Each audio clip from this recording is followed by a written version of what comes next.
किस बुनियाद पर हमारी डेमोक्रेसी काम करेगी?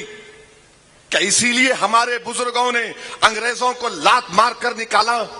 क्या इसीलिए हमारे बुजुर्गों ने काला पानी की सजा काटी कि एक मेंबर ऑफ पार्लियामेंट जब पूना को आएगा तो यह कहा जाएगा कि तेरी जान को खतरा है, तो भड़काऊ भाषण देता है, तो लोगों को डराता है? अरे गाली देना है तो इससे और बदतरीन गाली क्या हो सकती है? आप मुझे इसलिए कह रहे हैं कि मेरा नाम असदुद्दीन ओवैसी है। आखिर कितने नोटिस दोगे मुझे? महाराष्ट्र में नोटिस, हर जगह नोटिस। मैं क्या बोलता हूं? केस बुक करो ना मेरे पे। कितना केस बुक हुआ बताओ? महाराष्ट्र में 3 साल से तकरीर कर रहा हूं मैं। वही कांग्रेस की जालिम हुकूमत थी, राष्ट्रवादी की थी, तो हर बार मुझे रोकते थे। मैं खामोश बैठता गया। एक बार मालेगांव को गया रमजान के महीने में 2013 में। इफ्तार की दावत थी, मुझे रोक दिया गया हाईवे के ऊपर। मैंने कहा मैं इफ्तार की दावत में जा रहा हूं, जलसे के लिए नहीं जा रहा हूं। तो कहा गया कि नहीं आप नहीं जा सकते। मैं रोजा खोलने जा रहा हूं। मैं हैदराबाद से 7 घंटे का सफर करके आऊं, मुझे रोजा खोलना है, नमाज पढ़ना है, मुझे वजू करना है। नहीं जाने दिए मुझे। मैं खामोश हो गया। कहां कहां मुझे नोटिस नहीं दिया, खामोश हो गया। याद रखो, मेरे सब्र का इम्तिहान मत लो।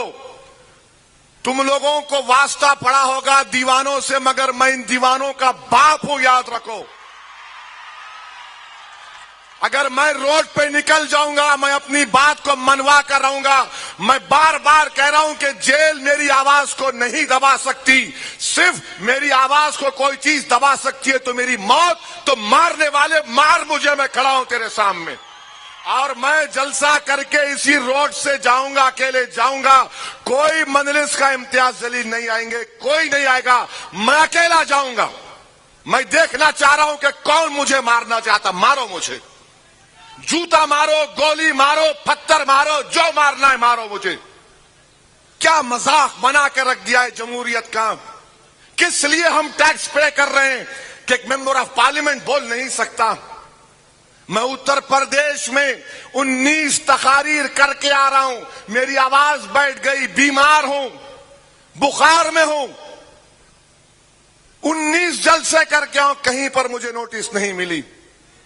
मगर यहां आता हूं तो नोटिस देते और 2 दिन पहले जलील करते मुझे, ये कहकर कि ये हिंदू मुसलमान में भड़काऊ भाषण। नहीं, मैं किसी हिंदू का खिलाफ था, ना कभी रहूंगा, खुदा ना खास्ता। मेरा मकसद किसी मजहब के खिलाफ नहीं है। हां, मैं फख्र के साथ कहता हूं कि मैं मुसलमान हूं। मुझे फख्र है इस बात का। क्यों फख्र है? क्योंकि कॉन्स्टिट्यूशन मुझे इस बात की इजाजत देता। मैं अपनी मजहब पर चल सकता हूं, मगर ये जलील करना, ये कौन सी ईमानदारी की बात है? क्या कर रहा है महाराष्ट्र का स्टेट इलेक्शन कमीशन? अगर इलेक्शन ऐसा होगा तो फ्री एंड फेयर नहीं होगा इलेक्शन। किसी और पॉलिटिकल लीडर को नोटिस नहीं देंगे, सिर्फ असदुद्दीन ओवैसी को देंगे। दूसरे आएंगे, चले जाएंगे। दूसरों के ताल्लुक से नहीं कहते कि तुम्हारे भाषण से लोगों में तनाव पैदा होगा। नहीं, मेरे भाषण से होगा। बताओ, ये सेक्युलरिज्म है, ये रूल ऑफ लॉ है, ये फंडामेंटल राइट्स है, ये कॉन्स्टिट्यूशन का पास और लिहाज है, ये model of code of conduct है? क्या है मुझे बताओ। मेरे भाई, अफसोस होता है, मुझे अफसोस होता है कि हमारा मुल्क किस रास्ते पर जा रहा है।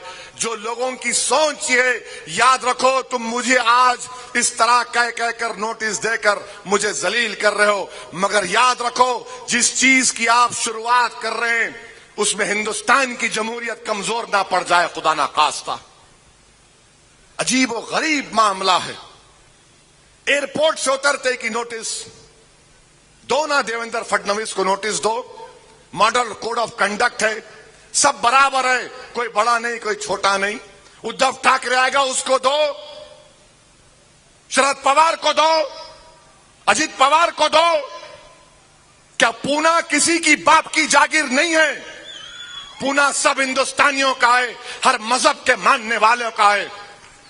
मैं किसी के लड़ाने नहीं आया हूं।